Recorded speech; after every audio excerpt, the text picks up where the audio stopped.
Welcome to Moments with Marianne. This is your host, Marianne Pastana. And we're here today with special guest, Mary Kay Savarese, who's here to share with us her new novels, Tigers Love Bubble Baths and Obsession Perfume, Who Knew? Followed by the first book in the Star Writers Trilogy series, The Girl in the Toile Wallpaper. So are you ready to embark on an adventure where there are twists and turns on every page? Well, today, Mary Kay Savarese is here to share with us just that. So Mary Kay Savarese is a best-selling, award-winning, traditionally published author and speaker who is known for her quirky titles. Her debut novel, titled Tigers Love Bubble Baths and Obsession Perfume, Who Knew?, is a mystery romance with a supernatural twist, and it garnered 8 awards. Her recent novel, The Girl in the Toile Wallpaper, is the first of the Star Writers Trilogy. She recently won the New York City Big Book Award for fantasy as well as an International Royal Dragonfly for fantasy and young adults. So let's welcome to the show, Mary Kay Savarese. Thank you so much, Marianne. Such a pleasure to be here with you. Well, what an honor it is to have you here and to talk about your novels. I have to tell you, diving into your books, I absolutely love them. I can see why they're award-winning. So let's start with your first book, Tigers Love Bubble Baths and Obsession Perfume, Who Knew? What inspired you to write that? Oh, I would be absolutely thrilled and honored. Tigers love bubble baths and obsession perfume. Who knew? It was actually my 4th manuscript. Marianne, I am an overnight success, a 10-year overnight success. My goal was to become traditionally published.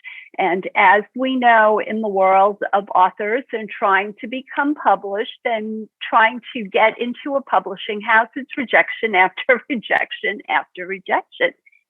And finally, at that 10-year mark, I was approached by a small publishing house, and they were happy to traditionally publish Tigers Love Bubble Bath and Obsession Perfume. Who knew? And Marianne, I am known for my quirky titles, as you can see with the title of the Tigers book. And I would love to share with your audience the backstory of the title. Oh, I'd love to hear that. Several years ago, I visited a wildlife reserve in St. Augustine, Florida. And this is an old folks' home for big cats, lions, tigers, cougars, jaguars. And at the end of the tour, I come up to this very thin cage, and behind it is a vat, 15 feet wide, 5 feet high, overflowing with bubbles. And I wonder what this is for. There is a wildlife handler standing on a ladder, also behind a thin cage. And out walks this incredible 600-pound, beautiful Siberian tiger, walks across this plank, looks as though he is taking off a robe and slips into this vat of bubbles and sticks his tongue out. The wildlife handler sprays Obsession Perfume on his tongue, and it looked like he was having a cocktail. And I stood there with my mouth open, Marianne, and I couldn't believe it. And I said, that is the title of my next novel. And the reason I chose that title, and it became very much a metaphor, because these big cats are tossed aside from cable shows, movies. People had them as pets at that time, but the laws changed because of Tiger King and the advocates that went after people having tigers. And I just fell in love with that metaphor, because as they are tossed aside like an old shoe, so was my protagonist, Angie Pantera. After 25 years of marriage, she was tossed aside like an old shoe, and she had to start all over again which is not necessarily easy. But my poor character, I put her through the mill because for her, she was involved in not just one murder, but one murder after another. Is she responsible for them, or will she be next? Ooh, that has me kind of on my seat. And I've got to tell you, reading the book did as well. And you interweave so many parts to it. I mean, there's this whole part that goes, I think, in many parallels that talks about a nursing home. Yes, because what I did was it's intertwined with the spiritual or the supernatural. So what happens is the character does begin a new life within this nursing home, and she's the social director. So she agrees she promotes wishes. She has these beautiful big dandelions, and she promotes the people that live there to make wishes. Well, it's where these wishes go, Marianne, that takes us on one twist after another, which is what I just love to put into a book. And this is a mystery romance intertwined with the spiritual or supernatural. Such an exciting book. I was just so surprised on how the twists and turns became the book that it is. What was your writing process like? My writing process is that something in my life inspires me with the title, and it's a quirky title. And I start there. And for years, I've always had these like ideas for stories. Always, I want to get something going that's a new mousetrap and just twist it a little here, twist it a little there. So it begins with that quirky title. And I generally have an idea for an ending, but I don't have that whole sandwich portion, that whole inside, that roast beef, that turkey of that sandwich yet. So the next point is I have a general idea of how I want to proceed, and then the characters. And I begin the characters, Marianne, in my mind. Not that I'm walking around. I mean, some authors do. I do become my characters. You have to live them. What motivates them? And I do that in my mind. And I find that so rewarding because then I put them down on paper. And for me, that is so much fun. And truly, Marianne, I am humbled and thrilled to say that Tigers Love Bubble Baths and Obsession Perfume, who knew, won 8 awards. And it was an ebook bestseller. It's still there. And it was just so much fun writing this. And, many things. While this book was published, we were in COVID time. And so Tiger King became very, very popular. So people were very interested in tigers and bubble baths. And this is absolutely true. They love bubble baths. They can sit in a vat of bubbles all day. And the pheromones, the Obsession perfume calms them down, just like relaxation. Wildlife handlers spray it on rocks in the wild. So people are fascinated by this whole fact. And the other important thing I just did want to get out is because of Tiger King, people at that point were allowed to have tigers crazy as pets, and people did. And they ended up not being able to obviously deal with them. And they would be sent to this wildlife reserve in St. Augustine, Florida, from around the world. But activists did play a role, and they did get that law changed, but just in the United States, because still around the world, people do have them as pets. Well, I find it so fascinating that you have this bit of information that comes and how it just goes so well with the story that either you're planning to write or in the middle of writing, and everything intertwines. What do you want readers to take away from this book? I know we've talked about just how large cats are really not household pets, and they shouldn't be. But what do you want readers to take away from your book? Well, again, the story is very much about starting all over again. And you can start all over again at any age. My protagonist starts over again, during she's in her 40s. She's starting all over again. And what I want people to take away is, as one door closes, that window or that other door will open up for you, and it'll be even more beautiful than before. I love that. What a positive note that book brings. It just makes you want to read it and reread it. Thank you. You are welcome. Well, and so let's toggle over to your next book. So I understand you have a trilogy going on here. I do. Now, Marianne, at this point, you would think I'm with a small publishing house. I am traditionally published, and the book has won 8 awards. It's on ebooks, best-selling list. I approached my publisher with the idea of a trilogy.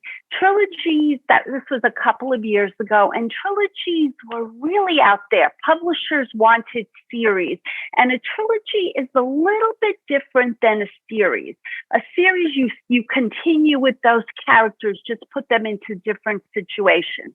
A trilogy, you can take a theme, which is what I did from the first book, and I put that into the second, which will be published in the very, very near future. I'm just throwing that in. But again, Marianne, I love quirky titles. And the second book that was traditionally published, my original publisher did not want to do a trilogy. So I went back out there into the world of publishing, and I was able to find an all-women's, again, a new publishing house, and they were very interested in a trilogy. So again, I am just thrilled to be with them now, and they are so empowering and so wonderful in digging their house. And that's how this trilogy began, again, with a quirky title. The trilogy is called the Star Writers Trilogy. And basically what that is that it means it is written in the stars. And what it is written in the stars means is that there is a pathway for each one of us, a purpose, but maybe we haven't realized it yet because we are not at that point in time. So the first book of the trilogy is titled The Girl in the Toile Wallpaper. And I have to say, as I do interviews, very much there'll be a big joke, the girl in the toilet wallpaper, because if you plug it in, it may come up as the girl in the toilet wallpaper, but it's the girl in the toile wallpaper. And if I may, I would just love to tell the audience just a little bit about toile, if I may. I would love to understand more of that. Thank you.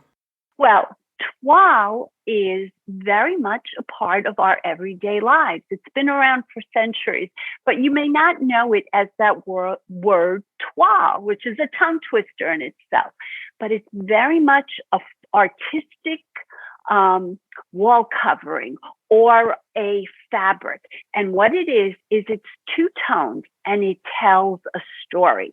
Now, it's not a mural. A mural is like one scene, but in a toile with these very vibrant colors, it can be anything, contemporary. It can be futuristic. It can take you into the past. You can have people in it or no people in it, whatever you want, but it's this contrast of colors against a colored background. And that is in wall covering and it is in fabric. And I just love toile, and I had it in my home. Now I live in Florida, but I lived in Connecticut, and in the Northeast, I used a lot of wallpaper to the point where I had so much toile, I couldn't even sell my house, Marianne, because there was too much of it. But I would look at my toile and I saw love and betrayal, and I saw a story there. And that very much became my second novel, the first of the Star Writers Trilogy, titled The Girl in the Toile Wallpaper. That is fascinating. Thank you for sharing that with us. I think it's so good to have a little information on what just inspires these stories and how that comes together. So can you share a little bit about The Girl in the Toile Wallpaper with us? Yes. What I do is I take you back to a time in Florence and Siena, Italy. And it still exists today, but very much back then in the banking world, families told you who you were supposed to marry, and you had a loyalty to your family. So my protagonist, Calla Lily, her heart wants what her heart wants. She loves her family dearly and she wants to remain loyal to them. They want her to marry a certain person. Her heart falls in love with somebody else, and enters a greedy noble who brings in this evil wizard and places my protagonist, Calla Lily Montevelli, into the Toile Wallpaper. Will she remain there forevermore, or will she have somebody help her? And then the book opens up in the present day, and it brings us to basically a situation where another major character, she travels to Florence, Italy, to remove these famous toiles. And the story just weaves because, Marianne, this book is a fantasy adventure intertwined with romances. So I bring the reader into the past and into the present, and I weave romances. What I mean by romances is the coming of age for one of my main characters, Tyler. And then there's the 20-something, Calla Lily's love and yearning. And she's actually younger than 20, but it's in that time frame. And then I have the first true love of my other main character, Aunt Meg. And she's the one that's working with the 12. And she's young 30-something. And then I have the breakup of a marriage. So that's all weaved with all the twists and turns and the fantasy that I bring in, because I just bring in these show cats and they play a part. It's all fantasy. But Marianne, I love fantasy because reality for me is too real. So I love to write about these fantasy adventures and have readers go on these wonderful journeys just to take you away from your everyday life and bring you into another world and just weave twists and turns throughout everything. Well, you have a quote in your book that really stuck with me, and it says, "When you stop dealing in reality, you achieve greatness." So what did you mean by that? Well, that was basically one of the things I do at the beginning of each of the chapters is I write the quirkiest title that you read it and you say, what does that mean? And it really has to do something with the chapter that you are reading. So basically what it's saying is, I am taking you out of reality. And once you boom, boom, boom, twist your mind and do this and this, greatness can occur because this is a fantasy and I can bring in these things that happen to my characters. But one of the funniest things is when you work with an editor, you think, I would always say, but it's fantasy. I could write anything. No, no, no, no. Marianne, I found out there are still rules within fantasy that you have to follow. So it made it a lot of tug and pull with my editor. Well, I know you're an award-winning, well-known author. And for our listeners that are probably looking to become an author, what advice would you give them about that? I would say, as I said, I am an overnight success, a 10-year overnight success. It was something I would always have ideas for. I put it on the back burner. And finally, when the kids started to go off to college, I actually sat down And I began to put these ideas on paper and to prove to myself I could write. And one of the things that I did learn, and I passing that on, love to pass that on to any author, is if you can see it in your head as the movie, you can put it down on paper and just follow that with dialogue. So it's been a journey for me, but the point is that I loved it so much. It's such a passion in my heart to write these stories, to take people on journeys, that I didn't give up. And I was dealing with one rejection after another. You have to build a thick skin. And after a while, I would say to myself, so if this doesn't happen, it wasn't meant to be, but I still loved writing the stories, but I stuck with it. And that's the point is, and I never gave up on myself. So don't ever, ever give up on yourself. And I can promise you, if it's a passion of yours and you stick with it, it'll happen for you. And today's market has changed. When I was submitting my manuscripts, even as much as 7 years ago, still self-publishing was taboo, but the world has changed for authors. Self-publishing, you still have to be careful with. Just don't jump into anything, do your research. But now you have co-publishing, and you have small publishing houses that have opened up that will look at your work still. So it's like the whole message is never give up on yourself if it's a passion in your heart. I can promise you it'll happen for you, not overnight, but if you stick with it, it's one stepping stone after another. That's been my experience. So in your books, are they based off of people you know, or is it more of you have these threads of thoughts and ideas that weave together? As an author, I walk around with this little notebook, and I'm always, if I hear a really creative name, something very catchy, I put it in. Something that gives me a quirky title, I write it in there. So it's something that, those ideas are bubbling there, and I try to work with them in the future. So you talk about, and you mentioned this in your book too, that our fate is written in the stars. Yes. So what do you mean by that? Yes. In The Girl in the Toile Wallpaper, which is the first of the Star Writers Trilogy, that is the theme that I then take to the second book in the trilogy. It is written in the stars, and my characters will say that many times. It's like it's a hope they have, a wish or a prayer. And it is written in the stars. It's like we each have a path, a purpose in life. It is written in the stars for us, but we may not be at that point in time yet when it's realized. And I say it so much, after a while, my kids are like, yeah, Mom, tell us again, it's written in the stars. But that's like my mantra. I think that's a great mantra to have, Well, and for readers of this book, what do you want them to take away from it?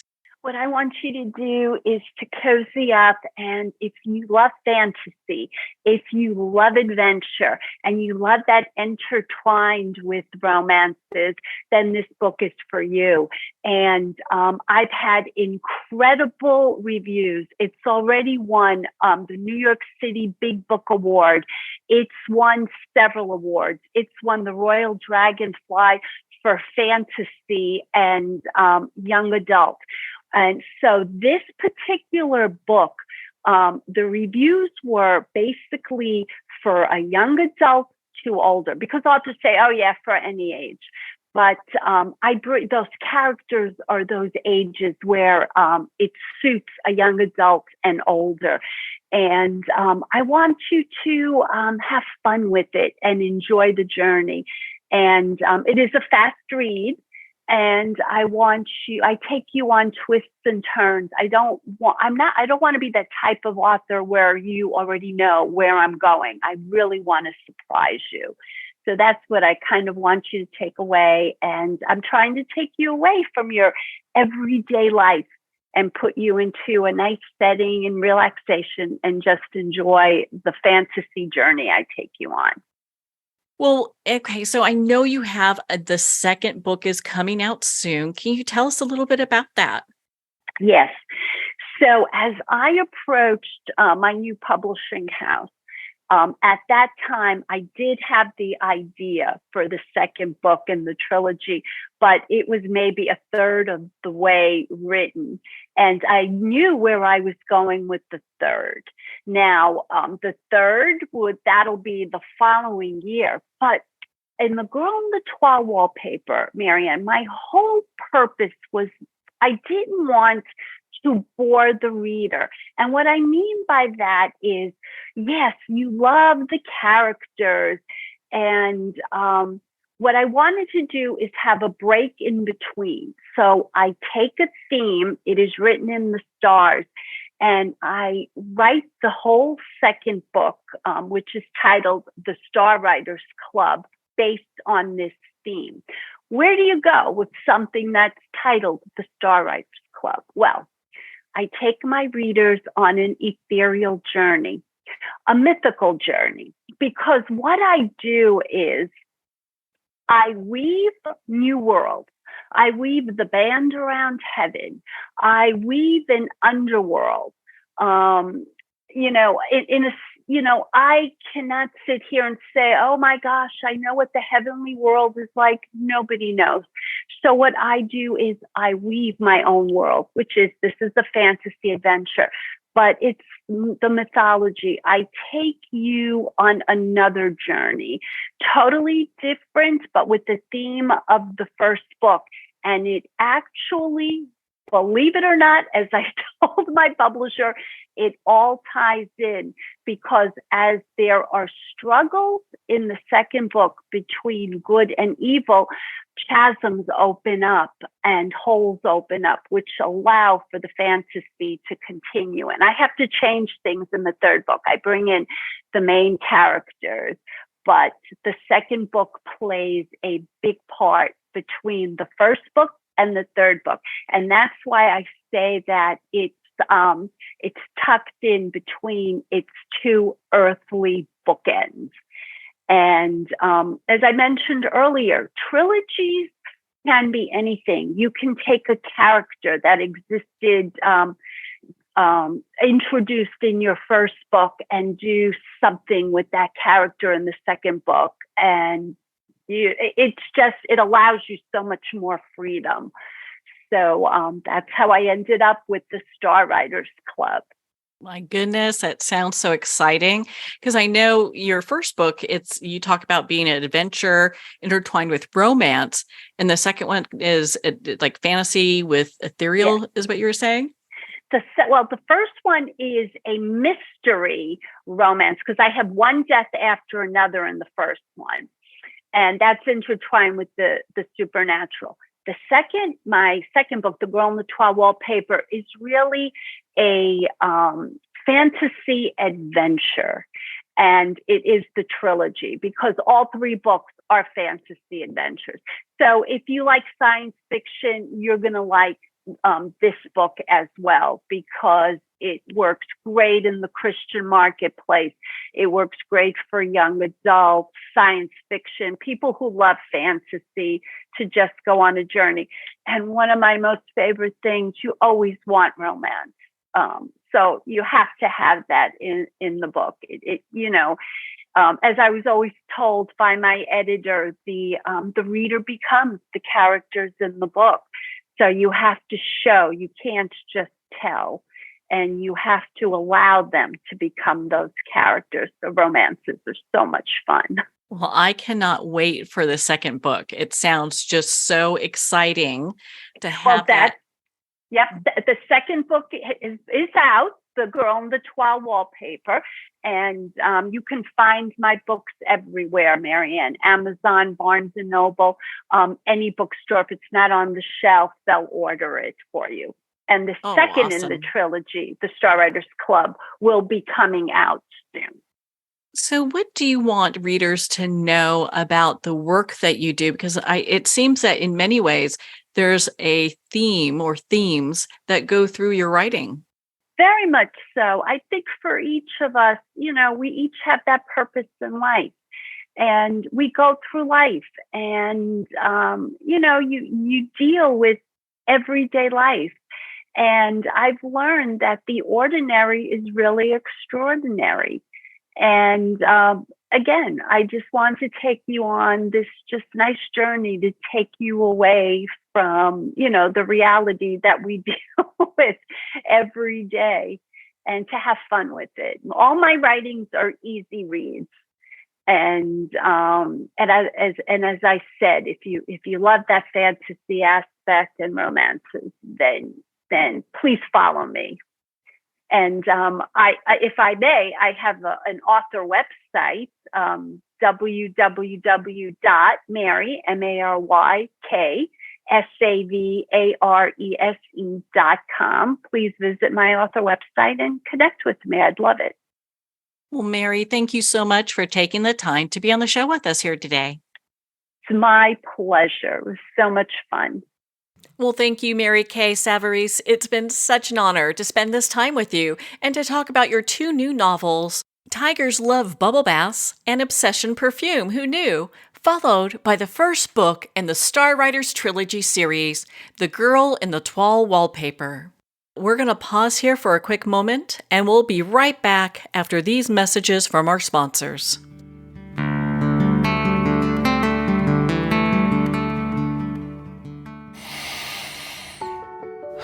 With Breath Hub, you'll experience the transformative power of breath as it harmonizes your body, mind, and spirit. Recommended by experts in fitness, sports, psychology, and medicine. Meet the scientific way of being well. Breath Hub. Breathe better, live better. Are you a coffee lover who wants to make a difference? Look no further than Fire Department Coffee, a veteran-owned business that gives back to support first responders in need. Each batch of coffee is freshly roasted right here in the USA by a dedicated team of first responders and coffee experts. So when you enjoy a cup of Fire Department coffee, you're not only drinking high-quality coffee, you're supporting members of your community. Start your day with a coffee that gives back. Visit firedepartmentcoffee.com. That's fire, D-E-P-T, coffee.com. The book Terminal Cancer is a Misdiagnosis, authored by Danny Carroll, is on sale at Amazon now. Licensed psychologist and psychotherapist Tessa Antia-John-Guerra commented, "This is one of the most empowering books on a topic of cancer you will ever read." Award-winning author T.L. Needham commented, "This recommended book can be understood by anyone seeking answers, hope, and alternatives to a terminal diagnosis. Buy it now on Amazon.com. Pandemonium. Fast forward 20 years. A U.S. president seizes control of all U.S. missiles, the power grid, the banking system, and every computer in America as he hides in an underground bunker. Pandemonium, a captivating sci-fi thriller where a hidden war, psychics, aliens, artificial intelligence, and transcendental love collide with the latest media technology. Pandemonium, live to all devices. Get your copy on paperback or digital. Free sample at getpsychic.org. Hello, Dr. Cutler here. Do you experience bloating, heartburn, food craving, bowel irregularity, food sensitivities, weight issues? If you do not digest your food, you may be deficient in macronutrients, which your body needs for optimal health. DrEllenCutler.com teaches that this is an enzyme deficiency. I believe the most important supplement is a full-spectrum digestive enzyme, Dr. Ellen's Way Digestive Enzymes. Hear more about it at DrEllenCutler.com. Internationally recognized and award-winning author Judy Goodman works and teaches outside the box of limited thinking. Working with people from every walk of life, her goal is to empower you to be the best you can be, no matter what the challenge is. Born with the gift of seeing beyond our normal vision, she has an extraordinary gift of working with every challenge. Teaching beyond conventional wisdom, her work is described as life-changing. Visit judygoodman.com. That's judygoodman.com.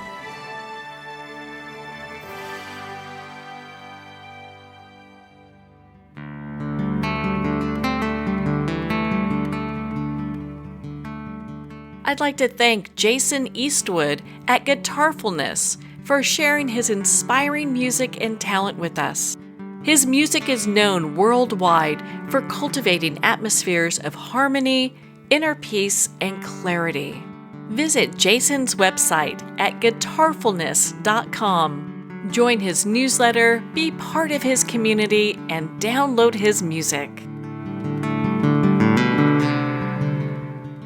Welcome back to Moments with Marianne. We're here today with our next special guest, Alka Joshi, who's here to share with us the third book in the Jaipur Trilogy, The Perfumist of Paris. So Alka's debut book, The Henna Artist, was an immediate New York Times bestseller and a Reese Witherspoon pick. It has been translated into 29 languages and is currently in development at Netflix as a TV series. Alka's second book, The Secret Keeper of Jaipur, was also a bestseller, and today we round out the series with The Perfumist of Paris. So welcome to the show, Alka Joshi. Thank you so much, Marianne. I'm delighted to be back. Oh my goodness. I couldn't wait for your next book to come out, and here it is. I'm so excited. I know people are loving this book. You've got to be excited as an author.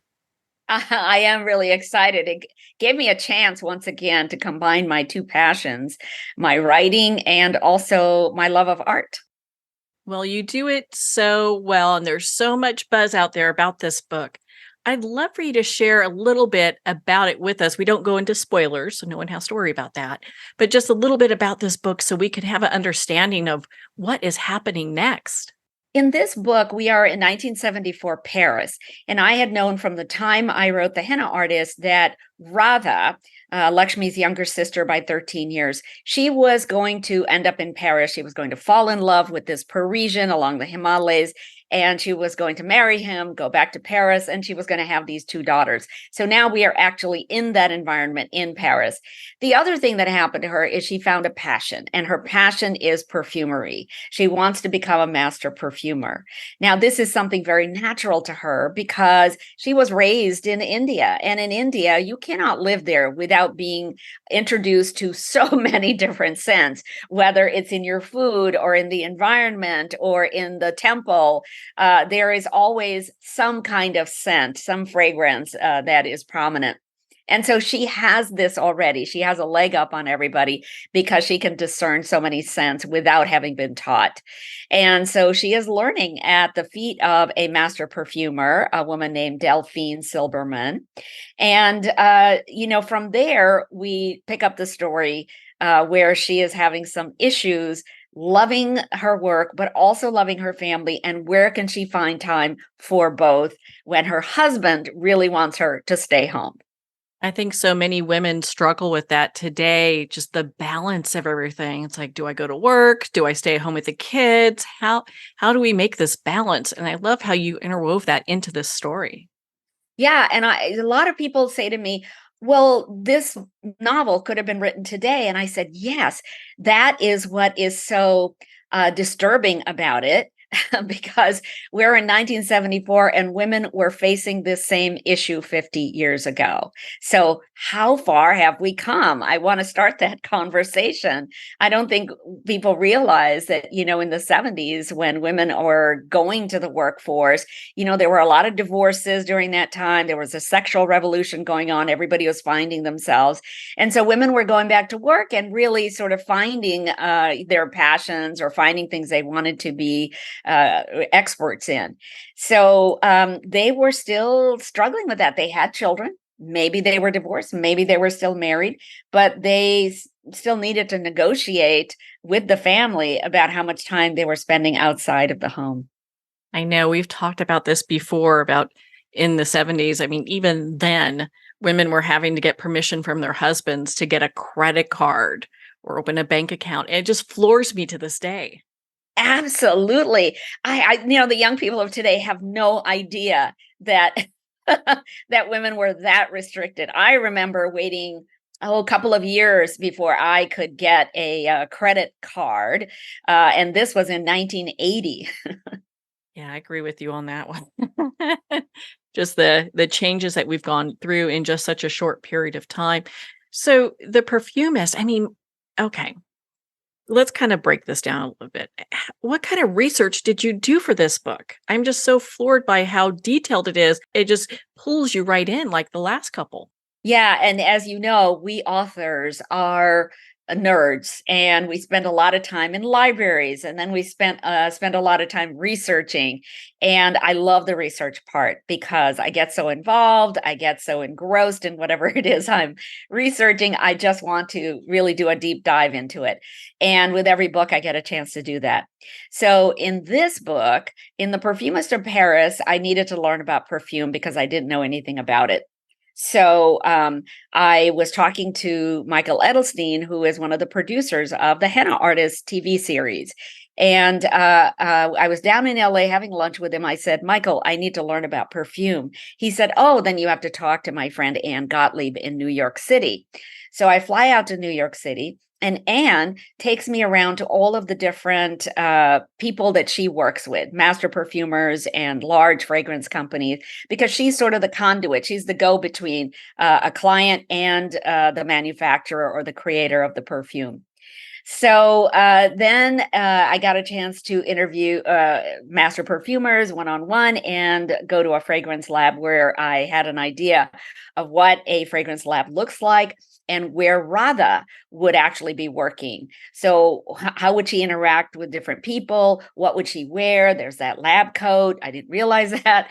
And, the way that everything would be displayed in front of her with the scent vials. And the people in New York City said, you need to go to Paris also and talk to the master perfumers there, because Paris is known as the perfume capital of the world now. So I fly to Paris. I have all these appointments where I talk to master perfumers and boutique perfumers. And they said, now you need to go to Grasse, because that is where perfume is bottled and it's compounded into the large vats that we need it in order to sell, 30,000 bottles, 40,000 bottles, whatever it is. Then those people said, go to Lisbon. There are these two people there that you need to meet with. And one of those people was just full of great information about the 1970s because he happens to be 85 years old now. And his family had been in the fragrance industry for 2 centuries. And he knows so much about the people in it. He was in Paris in the 1970s. So he told me a lot of anecdotes about folks in the industry at that time, including this one. He said there was a woman named Sophia Grossman, who is well known in the perfume circles today. She smoked like a chimney, and she still created some of the most iconic perfumes that we find today. And I said, well, how can anybody who smokes create perfume? Because I always thought that smoking sort of ruined your sense of smell. And he said, well, I don't know, but first of all, we all smoked in the 1970s. I don't know if you remember that, Marianne, but everybody smoked back then. And also, he said, master perfumers only need to memorize the scents in their brain. They don't actually need to be sniffing vials in order to create perfume. They have been doing it for so long, and they have trained their nose. It's like a muscle. They have trained their nose to discern so many different scents that when they develop a formula, it is in their brain, and they think, okay, 0.02 milligrams of sandalwood oil, and I want 0.03 grams of, cinnamon.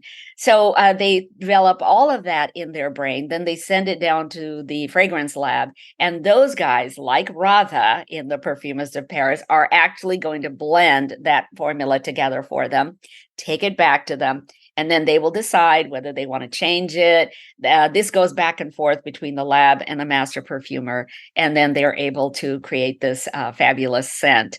So every place I went, I learned something new. And many of those anecdotes that people told me, many of the sort of instruction about perfume they told me, all got woven into The Perfumist of Paris.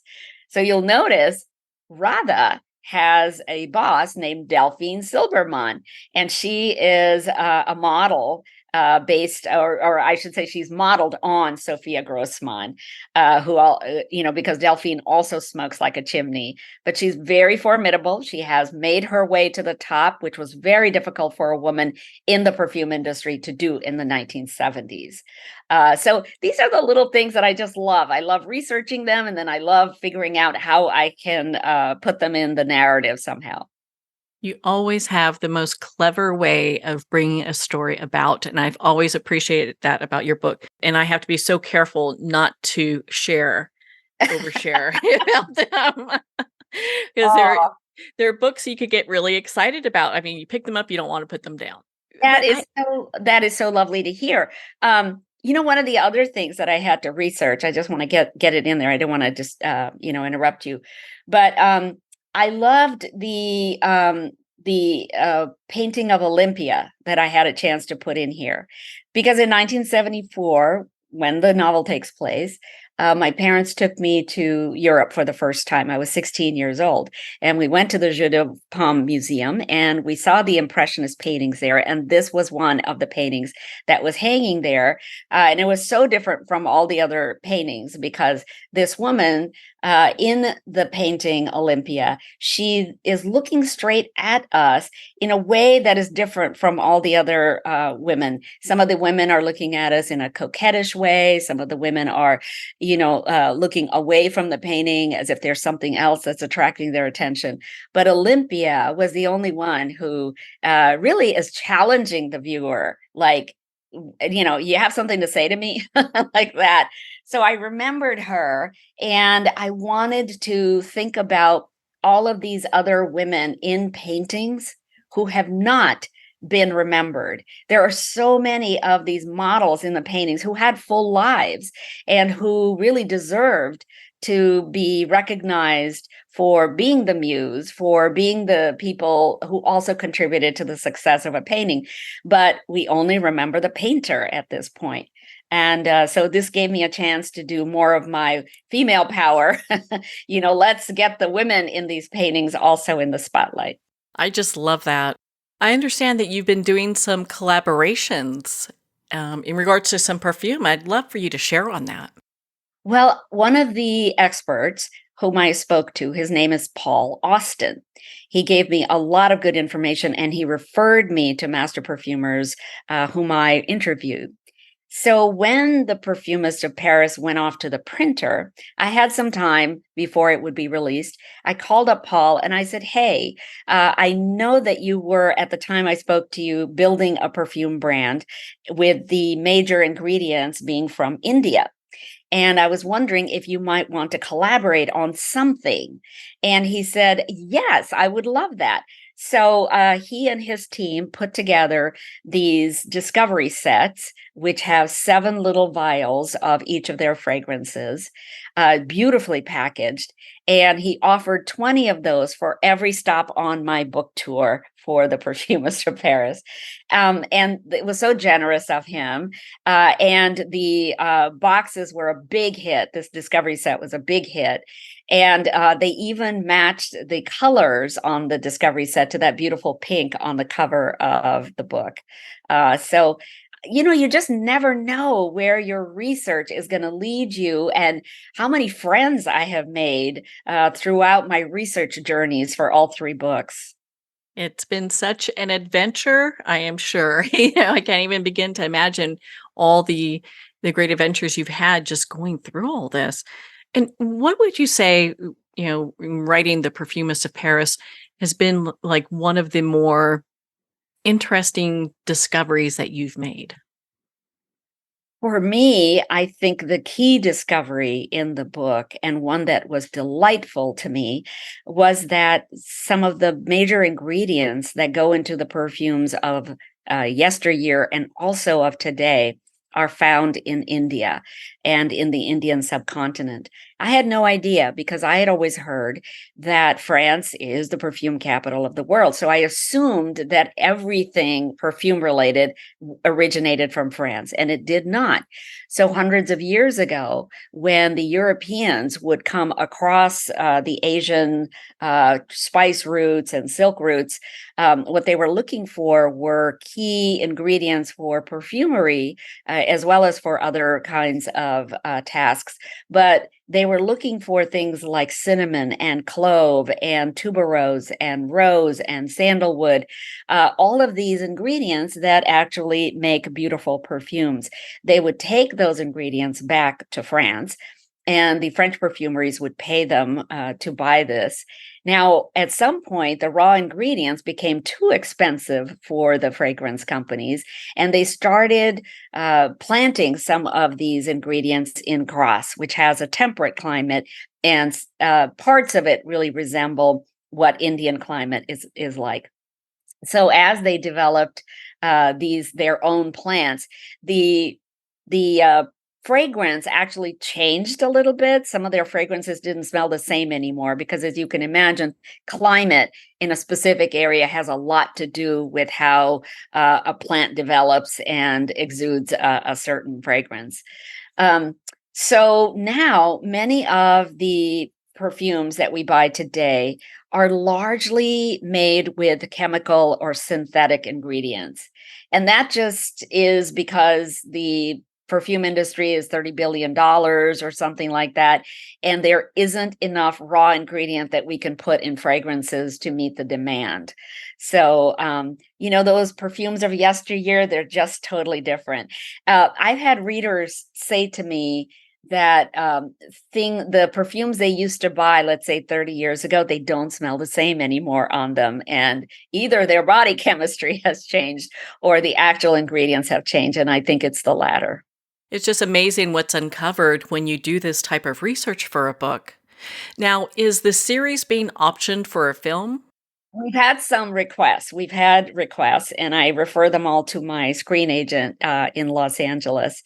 I think it would make an amazing series because half of it is in Paris, and then half of it could be in India, because Radha does go to Agra to find this mysterious scent that makes her formula complete for this Olympia project.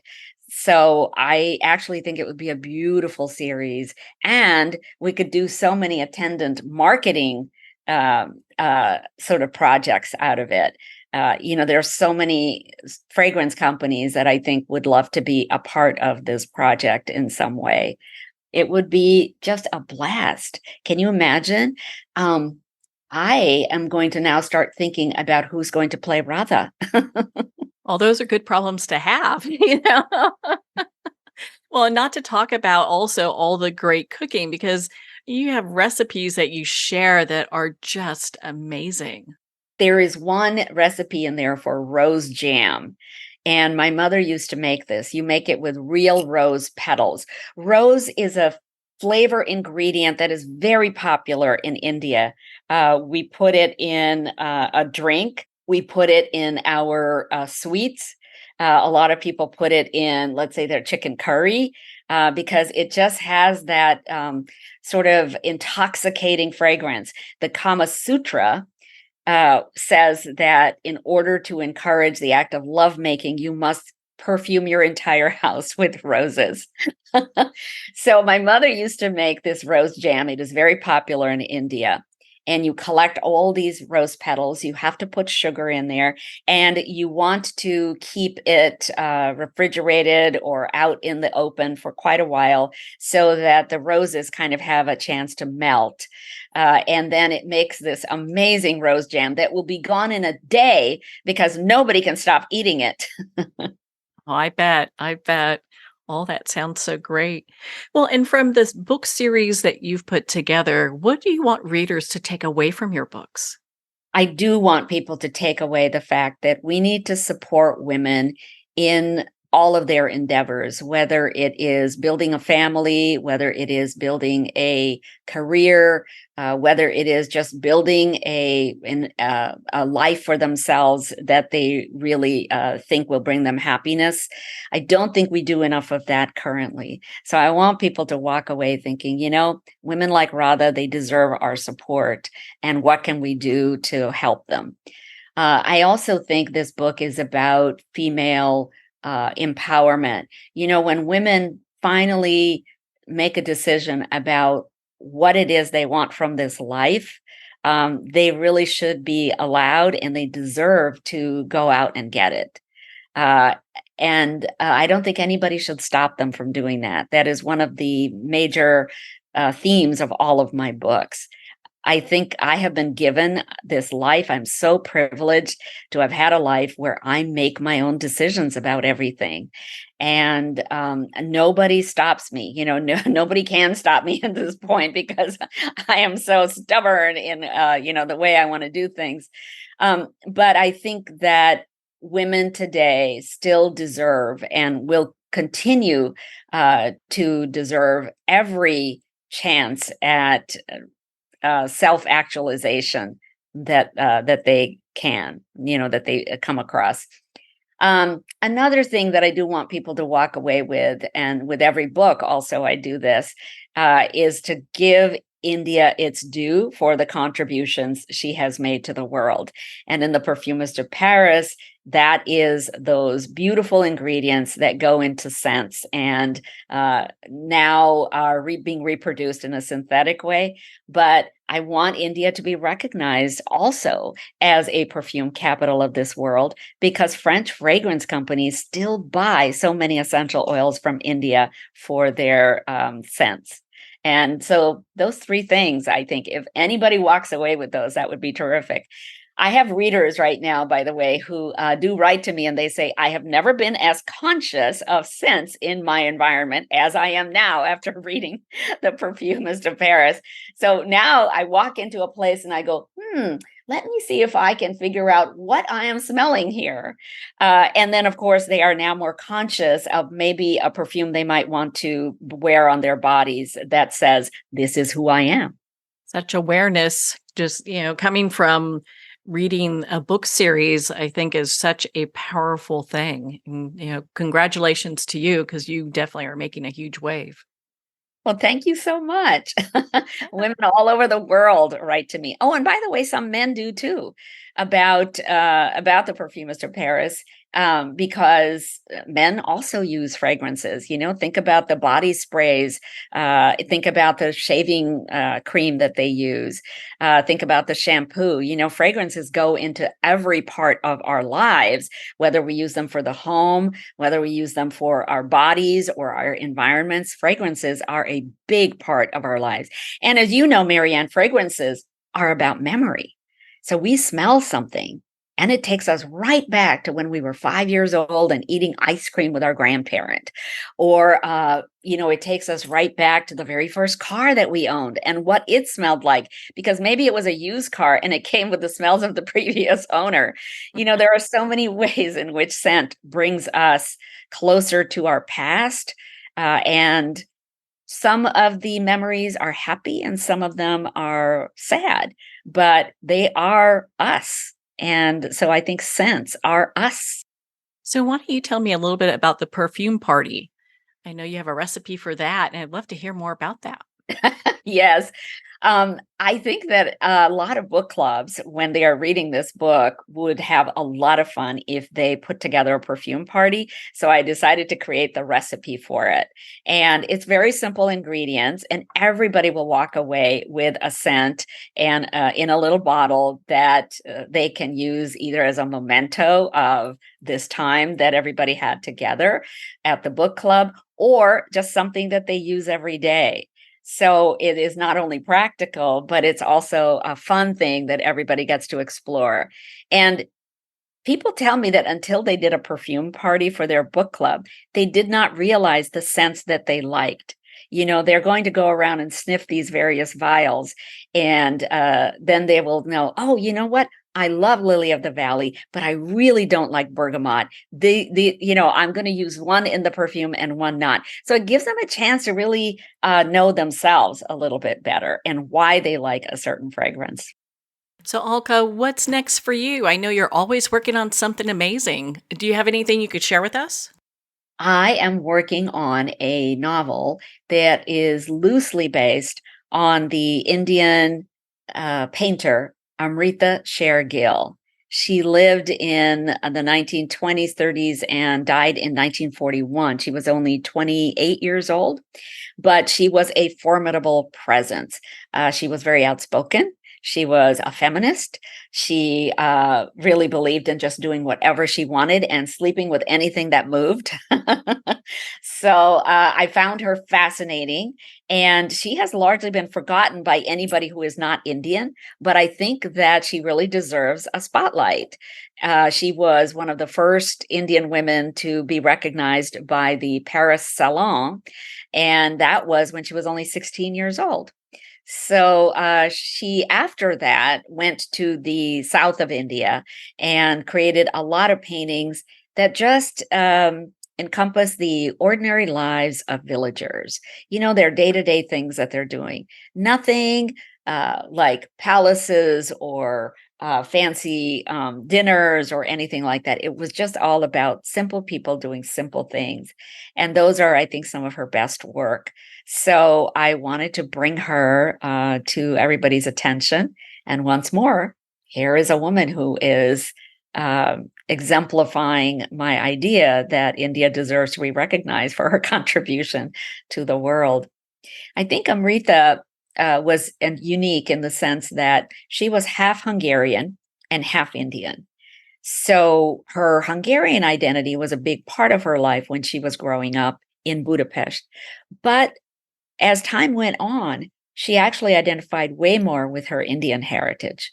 When she was in Paris studying painting, she said, Picasso belongs to Paris, but I belong to India. So I think that's wonderful that she was able to find her heritage in one of her half identities. Oh my goodness. I cannot wait to hear about that one. You'll have to keep me posted when it's ready to be released. And I know books are such a journey. And I'm so glad that we got to spend this time together talking about the Perfumist of Paris. Thank you, Marianne. This was just lovely. Well, thank you, Alka. It has been such an honor to spend this time with you and to talk about your new novel, The Perfumist of Paris. If you'd like to visit Alka's website again, you can at Alka Joshi, that's spelled ALKAJOSHI.com. Well, we're at the end of our time today. I'd like to thank everyone for tuning in. You've been listening to Moments with Marianne, where we make every moment count.